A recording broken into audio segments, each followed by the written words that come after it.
Une des choses qui m'a toujours passionné, c'est de découvrir ou de restituer les systèmes et les modes d'emploi. Je vous renvoie à un de mes livres, qui n'est pas forcément le plus connu, qui s'appelle Les mathématiques divinatoires, que j'ai publié en 83, j'ai très Daniel, et qui est l'étude de tout un ensemble de dispositifs traditionnels dont j'essaie de comprendre la logique, la cohérence, la congruence, et qui ont parfois perdu justement cette congruence. Et finalement, notre société a cette obligation de comprendre les modes d'emploi. Dans tous sens, en prenant le mot mode d'emploi dans tous les sens, de comprendre la logique qui a présidé à la création d'un dispositif. Ça peut être une langue, ça peut être un savoir, une organisation, etc. Une constitution. Ça peut aussi être tout simplement la volonté de comprendre le cosmos, parce qu'il y a aussi une cohérence. Est-ce qu'il y a une cohérence différente entre le cosmos et nos propres constructions?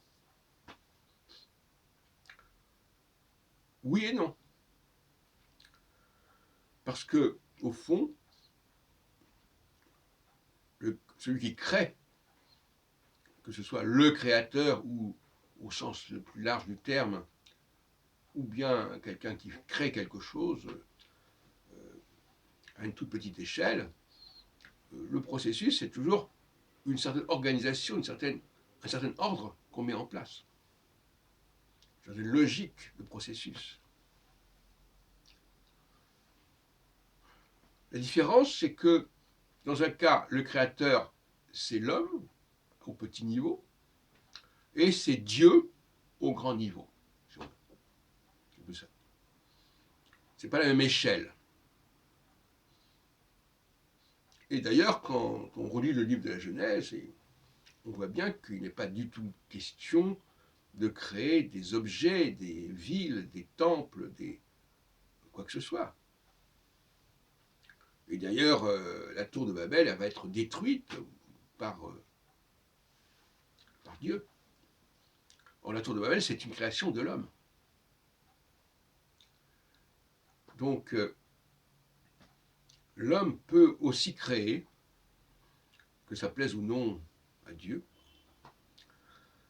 et ce qu'il crée n'a pas la même réalité, quelque part, que celle qui est de l'ordre du divin. Même si le divin n'est pas de l'ordre simplement du spirituel. Le cosmos, pour moi, c'est une réalité divine.